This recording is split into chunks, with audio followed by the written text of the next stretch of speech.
We talked last night about the Haqq, and we had some wonderful elucidation from Imam Faisal, who, of course, is a great specialist in Quran and Arabic, and from Sheikh Kabir and Sheikh Kamil and others, and Amina Wadu, who said some beautiful things, in particular about the Haqq from both angles.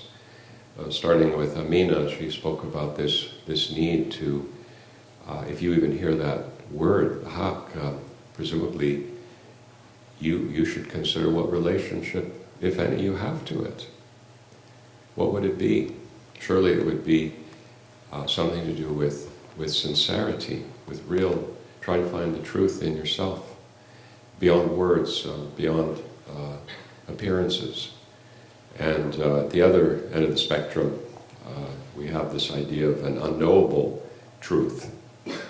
And in all the literature, all of Islamic literature, including the most challenging and deep spiritual literature of Islam, we find this range of the use of that word, meaning either it's something utterly transcendental and we have nothing to do with it.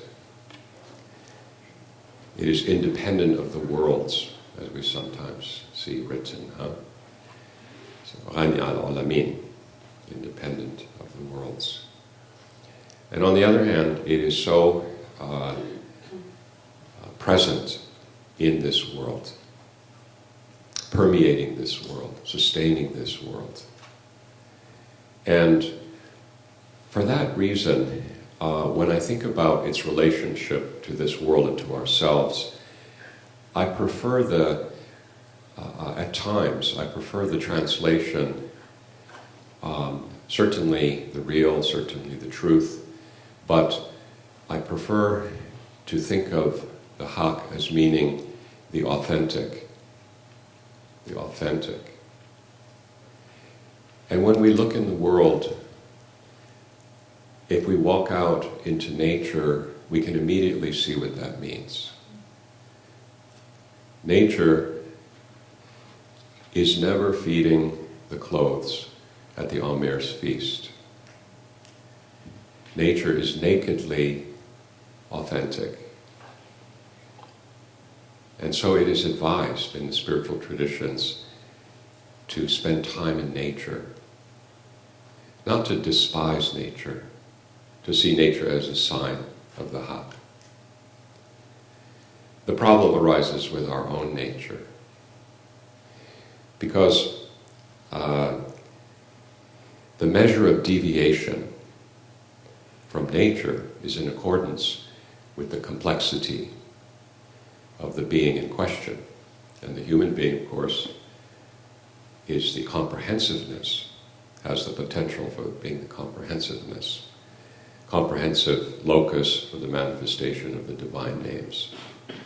I know most of you have been exposed to Sufism, but not everyone here, so I'm hoping not to have anyone get lost. It's okay to ask a question if something comes up. I tend to ramble on anyway. I don't usually have a fixed... I sort of bring some poems and things, but I tend to ramble anyway, so feel free if there's something I say, especially those of you who are not in this Sufi tradition. Feel free to raise your hand and ask a question. So the most important thing that those of us who have traveled the spiritual path, the most important thing that we know about is the actuality of becoming authentic. Because authentic has a very specific meaning in Islam and in the Sufi tradition. It means being true to what you always have been, true to the fitrat, true to where you come from and where you're going to. And we know from Quran, from thousands of lines of poetry, that in the Sufi spiritual tradition in particular, there's a huge amount of material available on this topic, that each of us, and each and everything for that matter, is in a special relationship to the authentic. And in fact, each person's inauthenticity can only be a deviation from that particular relationship with reality. Therefore, in a general way, we could say people are this way and are that way. There's a fairly simple outline of the general psychology in the Quran. People are often in the state of being in the self that incites to what is untrue, what is dark, what is evil. What is evil simply means what is patently inauthentic to the point of causing destruction to any signs of the authentic around it. So the self that incites each of us towards doing what is not in our best interest, all the while knowing there's only one doer. And no one can be inauthentic without the will of the authentic manifesting his names that make the story longer, basically. God likes a good long story.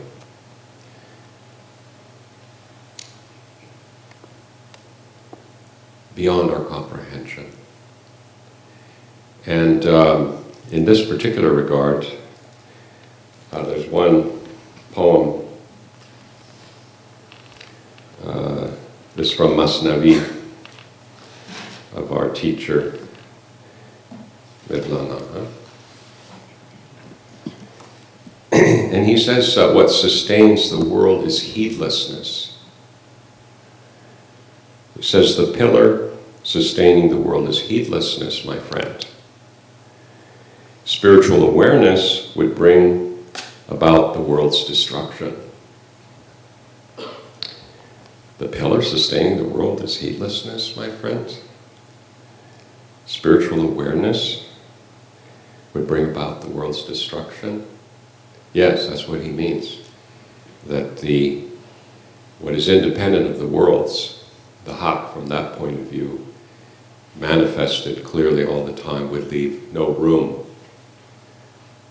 The sun shining brightly everywhere leaves no room for shadows. But if you're into shadow puppets,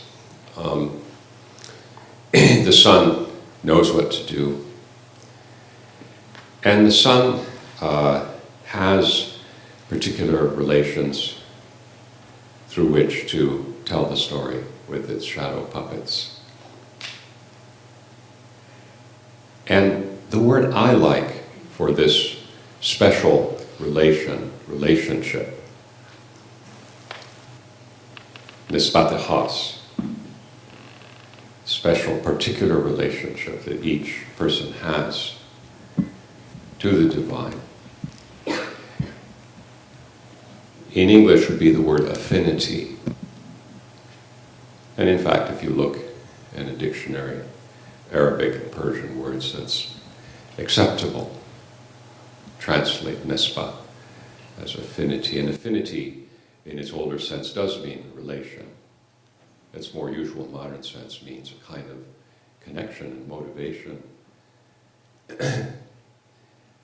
And of course, the infinite has no boundary, no end.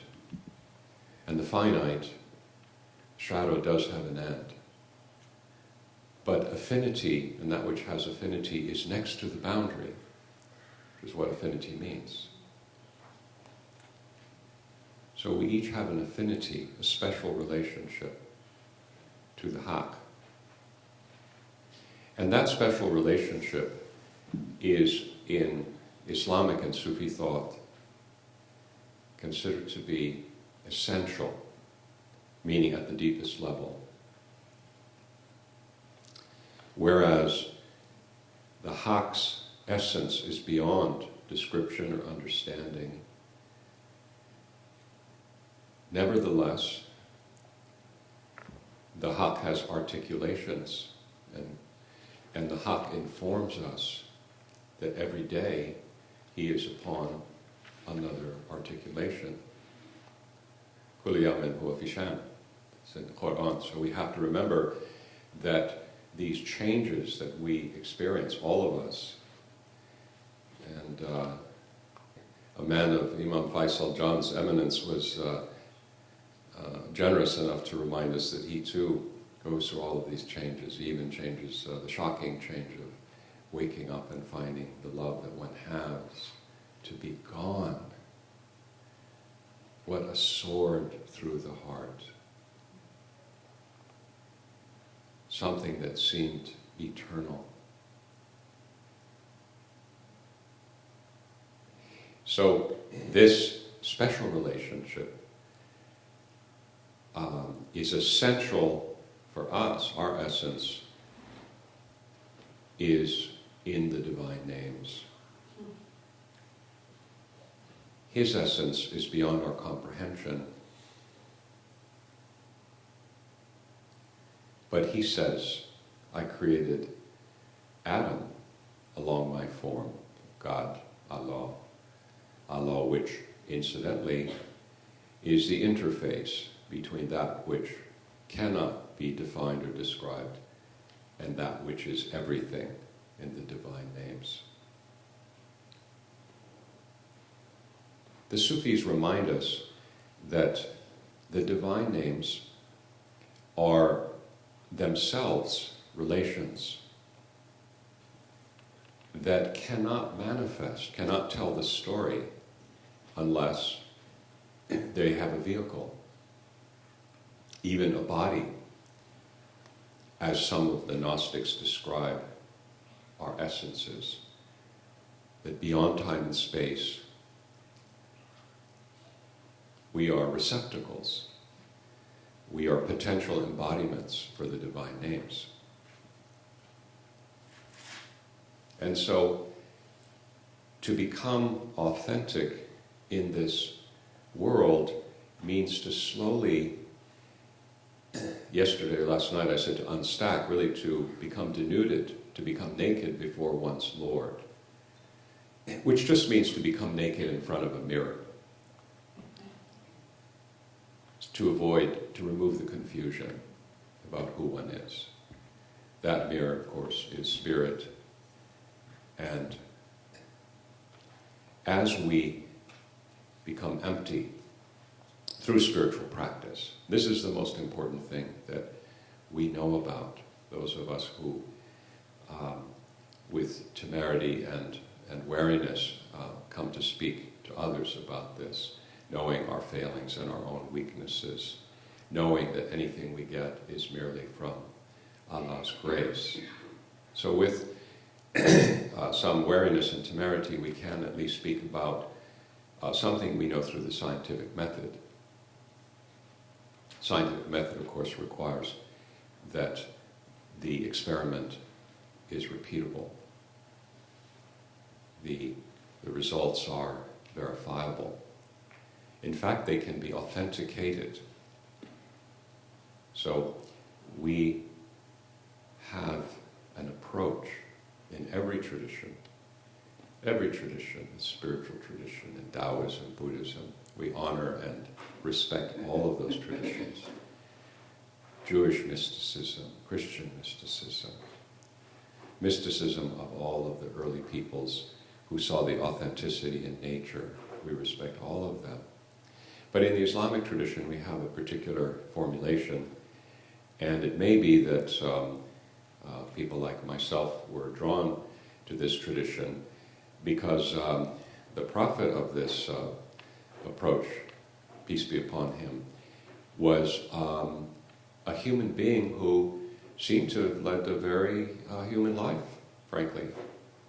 At times a very messy life. It sure appealed to me to see that the spokesman for true reality was actually a human being. And in fact, whenever I wonder how to behave, I think about our Prophet ﷺ. And I think, so-and-so is saying you have to completely abstract yourself from the world and live in a cave and so on. I said, I don't think that's what I can do, number one.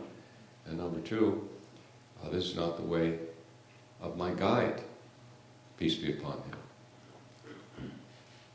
In fact, what's really interesting about my guide is that he's one moment with the women folk and the next moment he's with God. This is what interests me about him. That he's able to authenticate in different domains simultaneously. That is called integration. Integration. Integrating the awareness of the authentic in each of the domains that we are the realities of, the manifested realities of. The domain of the body's nature. There's such wisdom in the body as long as the particular energies of the body do not dominate and veil other energies. If it's in right measure and right balance, the energies and understanding of the body can nourish, enliven, enhance the energies of another level, even ones that most of us already know about, the emotional level. If the emotions are in balance, they give energy back to the body. And a life in this world that is balanced and authentic would energize and enliven the awareness of the level above, the level of spirit and of the heart. And all of this is in the life of our teacher and our Prophet ﷺ. So,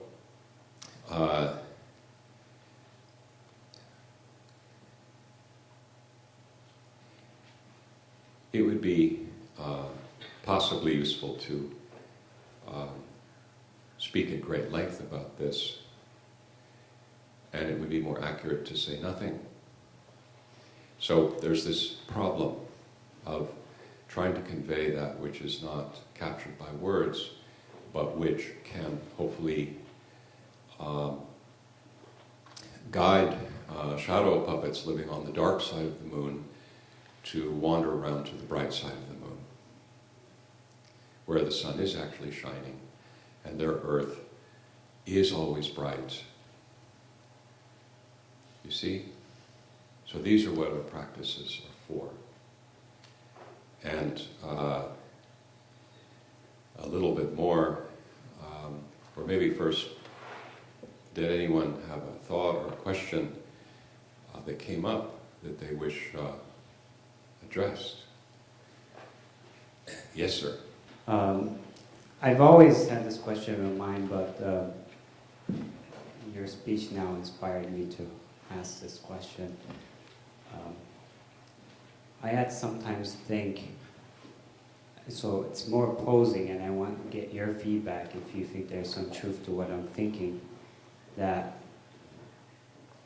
people who might be part of the Sufi tradition might not have the balance of our prophet in terms of living today, this world, and still working for the other world tomorrow as if we're going to die. Is that just a misconception that I might have, where the Sufis are more focused on the other world that's there tomorrow as opposed to this part of materialistic world we're in today? Well, there's a great range of experience and a great range of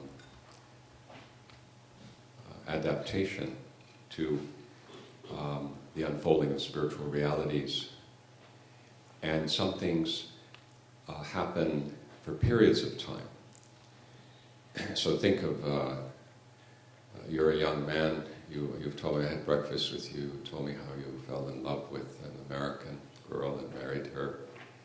And may that love last forever and grow and keep you whole. And you said, well, forgive me for talking about you this way, but you said I was planning to I was planning to marry a Turkish girl, a Muslim girl. But you see, love prevails because love is authentic.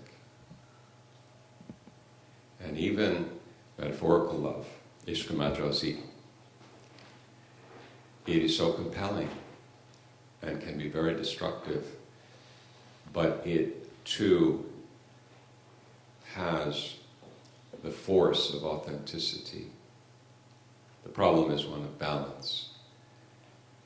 Now, in the world of the Sufis, we fall in love, and think of how loony we all get when we fall in love. Huh? So we first fall in love, and God attracts us. There's nothing we can do except to wash up a bit and go towards God. There's nothing we can do to cause this kind of spiritual lovemaking to take place, except preparedness. But when that preparedness has happened, which is fundamental, then there is a lovemaking. God says, I was a hidden treasure, and I so loved to be known. And here you are, my beloved, with me. You were looking for me, but I was so much more looking for you. As the revelation to David, peace be upon him, was given about death. Huh? Oh, how the people yearn for God. Oh, how much more does God yearn for company and being with the people. A strange, interesting God. Clearly not the one who is independent of the worlds. This is the immanental, the present, authentic one. Seeking the fragrance and the taste of authenticity in the domain of the world of forms. And you are a representative of that. You see, this domain, so if you fall in love with an American girl, you're thinking, what are my parents going to say and what's going to happen? But I have no choice. I have no choice.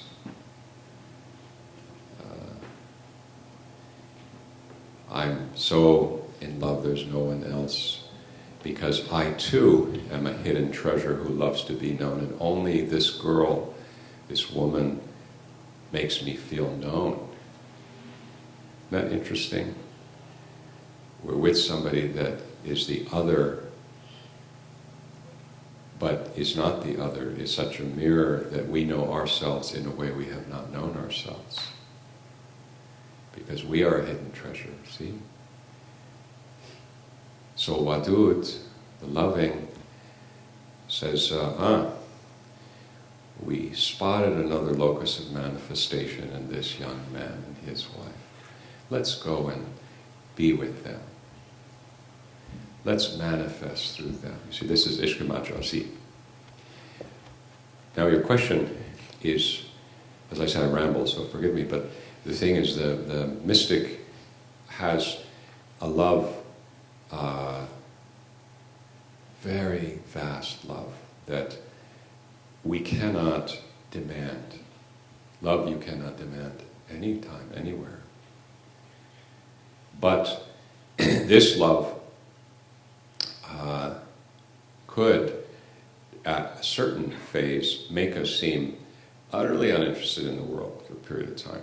So we mustn't jump to conclusions. We're sort of looking at, I mentioned the scientific method, so it's a process. It's an alchemy.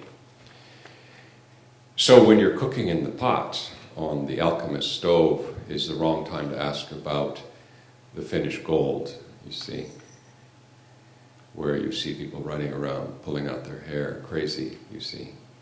The gold comes later, you'll see it in the marketplace, where it holds its value, doesn't change.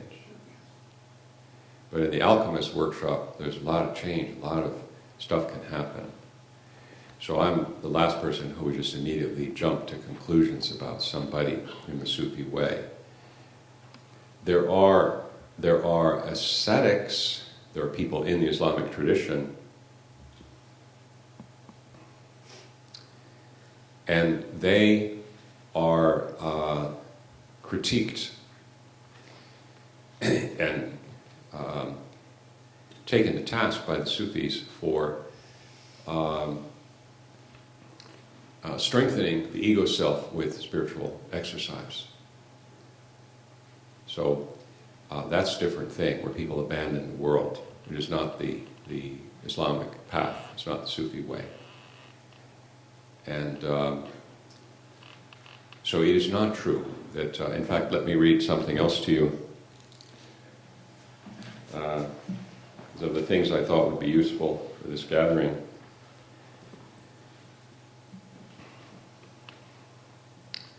This morning, as Camille was speaking, I was thinking about the Jamiat, the gatheredness. And here's a passage from Muhammad Parsal's Qudsiya. Qudsiya means a sacred, in this case, the sacred words of Bahauddin Naqshband. And Muhammad Parsal is one of the great teachers of the Khwajagan. And in Qudsiya, there's a chapter called Jamiat wa Tafriqa. So it's gatheredness and scatteredness, you see. So he says, regarding collectedness and fragmentation, again, those of you new to this tradition, this Jamiat really means spiritual insight. Spiritual insight means understanding unity. Understanding unity means that different things take on the color and character of unity by letting go of their otherness, of their separateness. So things that are seemingly separate come together in unity, and this is real tawhid, the statement of unity. So Jamiat is an important idea in Sufism.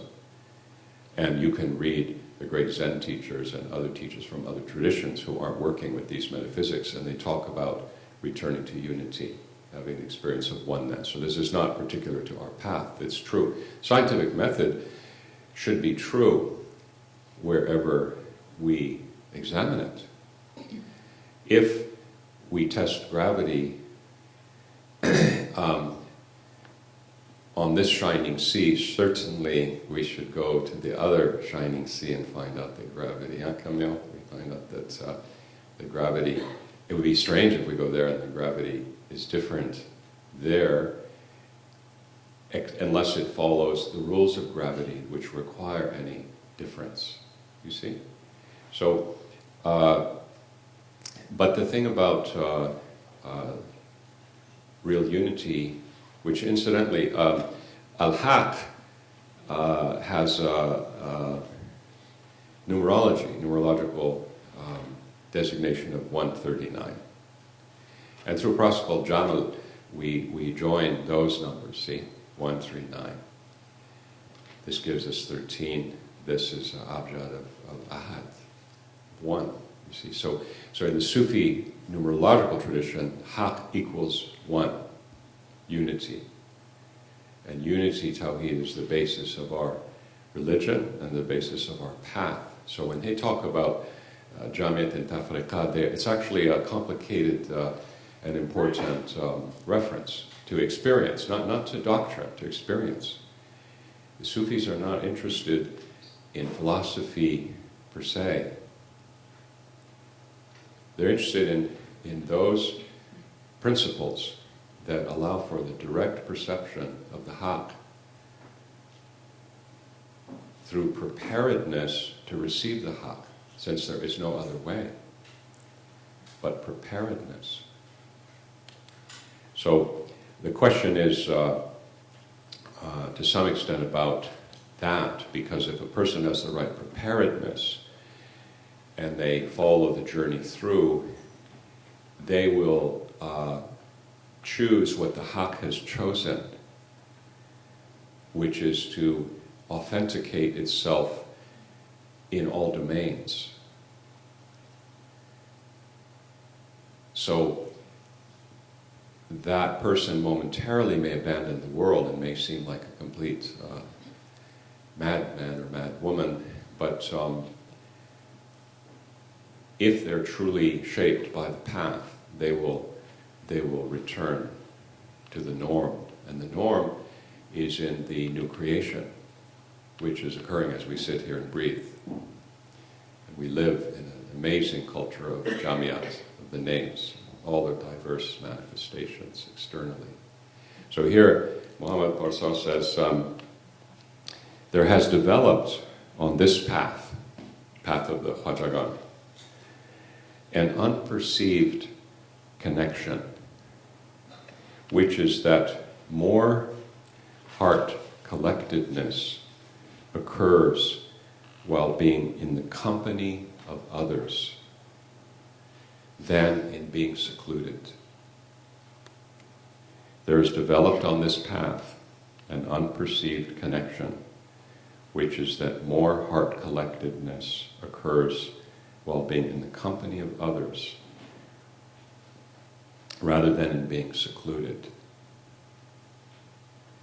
The form of this heart collectedness is like a jewel that becomes more pure and more jewel-like the more it is concealed.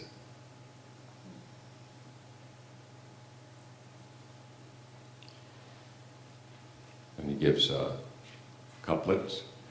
Internally with the friend, externally a stranger. Oh, so rare in the world is such an elegant manner. Parsa says, we have the following words from the Masters of Wisdom. May Allah sanctify their spirits. Close the door of retreat, open the door of service to humanity. Close the door of formal teaching, open the door of friendship. Close the door of reclusiveness and open the door of companionship.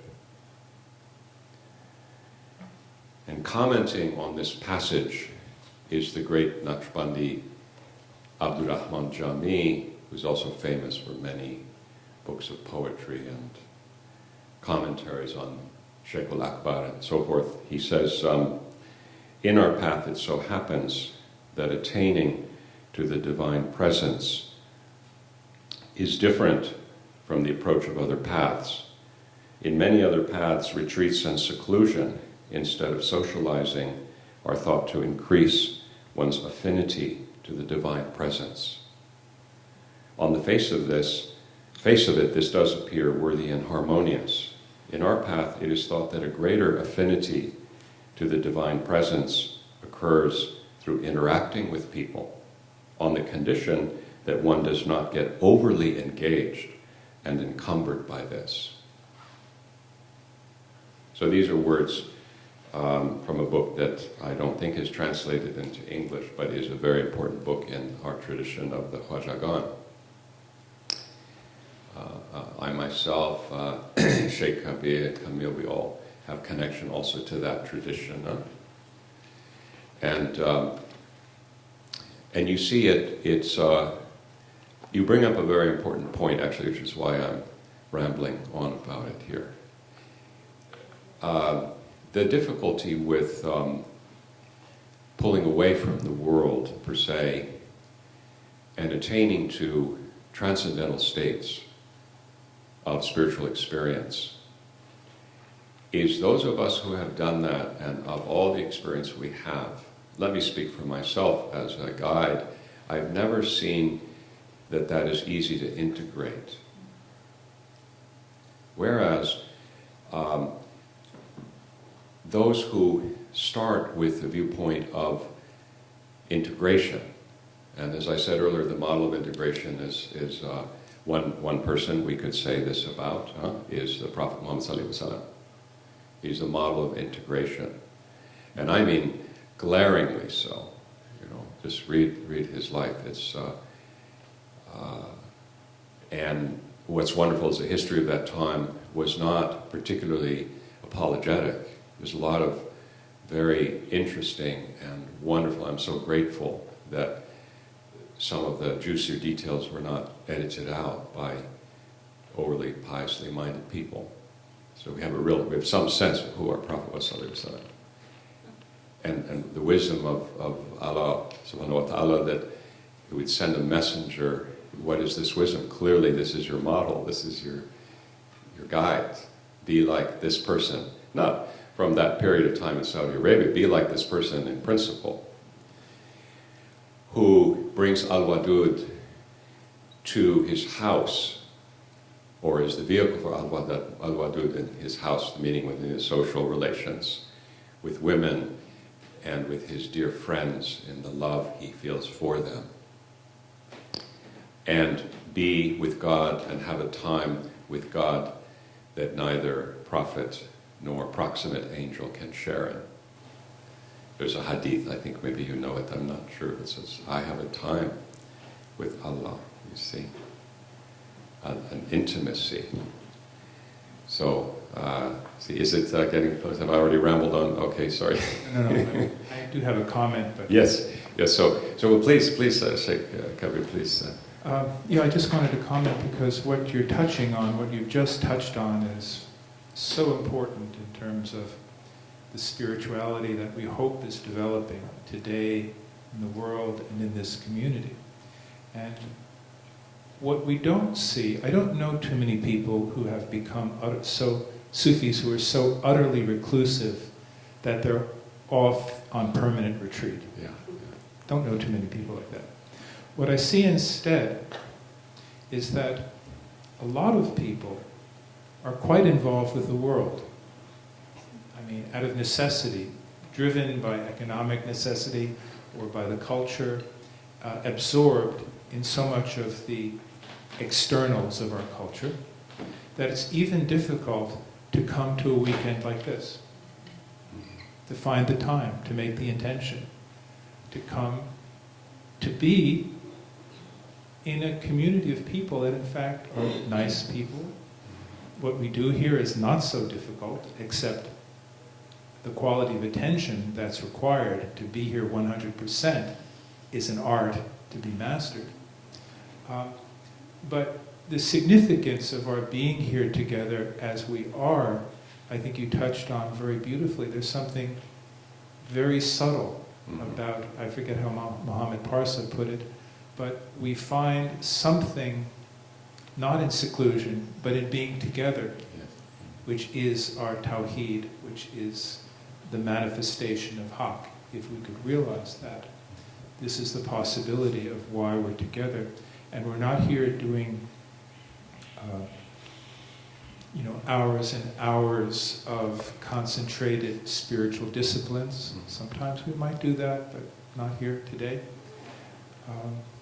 But there is a subtle discipline underlying this whole gathering, and there's an extraordinary grace that's possible just in listening to Abdul Hayy, and in meeting each other, and just in the simple fact of being here together, that we've chosen to be here together in this way, and that our practice is a practice where Haqq comes into community, it comes in through relationships. Sufism is a very relational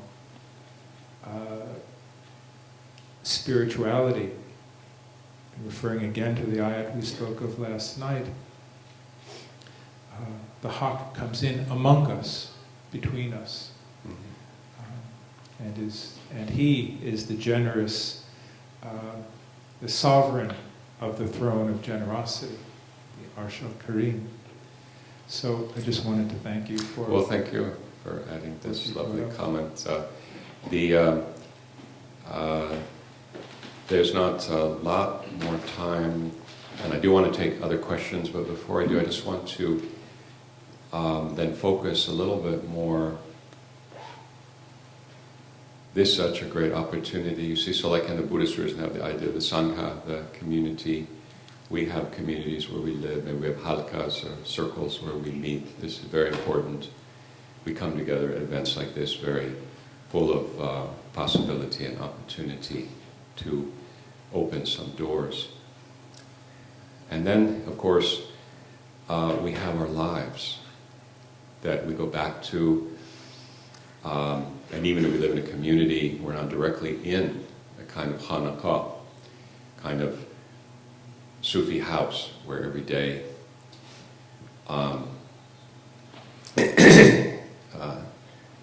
people are trying to polish themselves. And there's plenty of rough edges, so there's certainly some polishing that happens. But most of us, as Kabir says, we go back to lives, and they are really more generally cut off from the world of like a spiritual culture. Because there are times, we see the Tibetans today, we understand, we see there are times in Islam, in the Sufi way, much of Central Asia, Turkey, all the way to Turkey and all the way really to India, there were these very spiritualized cultures where you had many reminders, many reasons not to go home and change your clothes to feed it, you see. So, but the point that I wanted to also make, therefore, is given that we're so independent, we have lives that are largely based on the zahir, the external world and life that we live in. What is the approach? Well, unlike abandoning the world externally, but we must have a time, we must find a way to become transparent before Allah. And Maulana Rumi says, Har ke andar wajh ma bashad fana, kullu shay'in halikun nabwat jaza. Zan ke dar e'last u az la guzasht.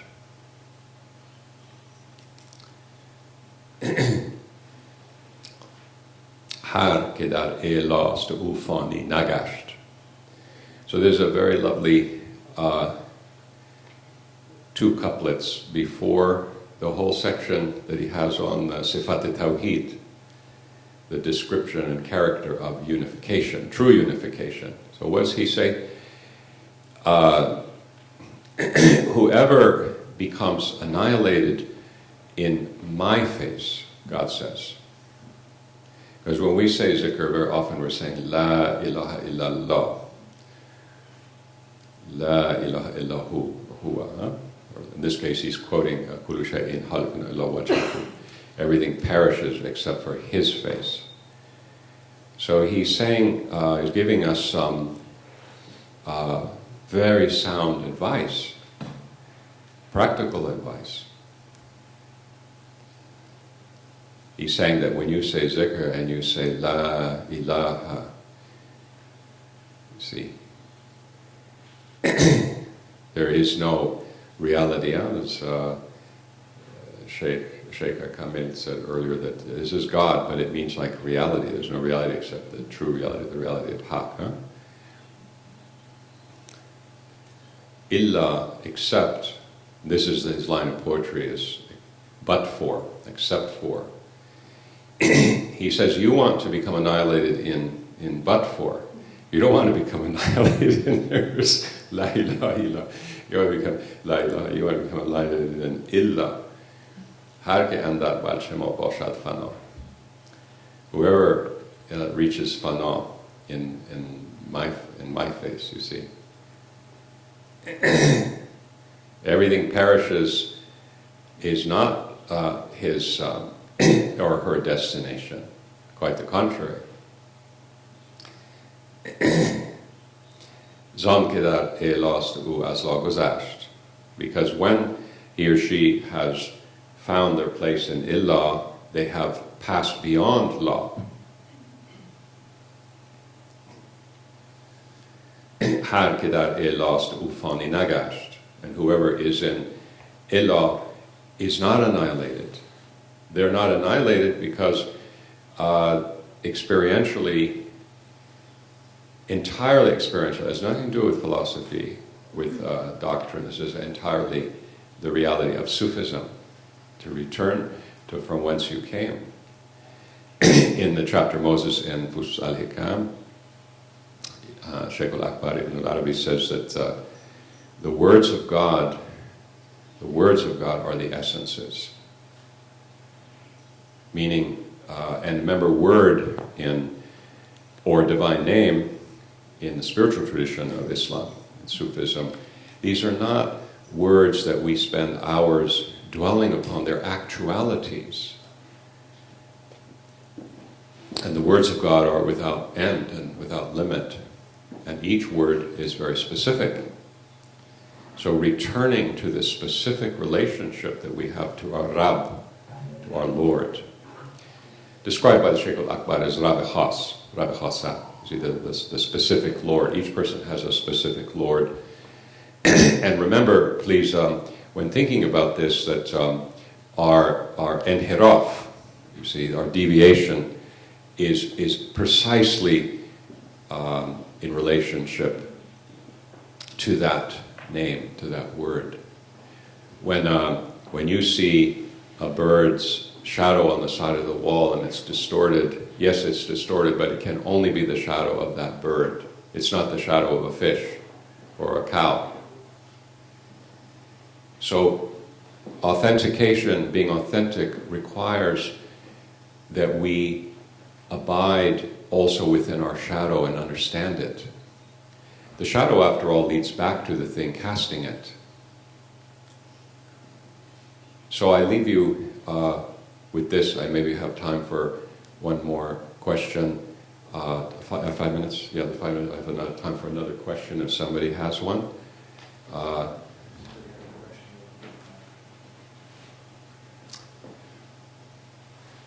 Yes.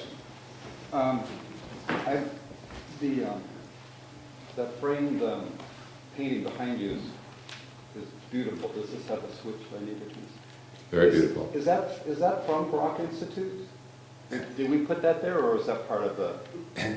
Well, it's actually everywhere, but in this particular locus of manifestation, I believe I've seen it. I believe I've seen it at Casa Paloma before, and I suspect that it's from the beautiful, incredibly beautiful calligraphy of Bursa. Is that right?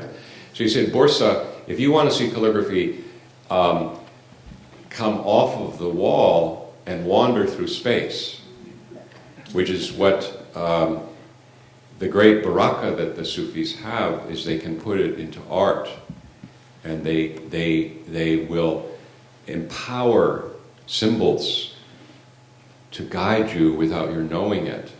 So, you know, I'm trying to talk with you, listen to me, and you're looking at this thing. Do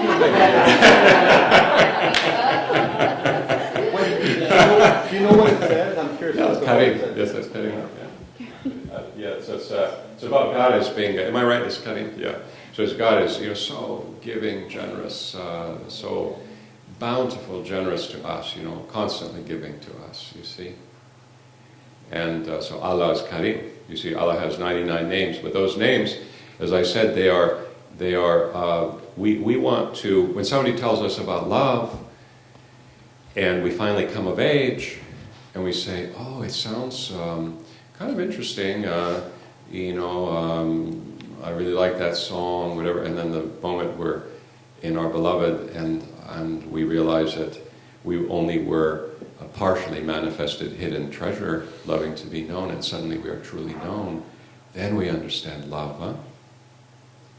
At that level, that sacred level of body and heart, sacred level, which makes us fly on the Baraka of love up to the heaven of divine love, you see? Or becomes the wolf that is violent with this relation, which takes us down into hell. So let it take us on high to the heaven and guide us to our original self. Thank you very much. Thank you.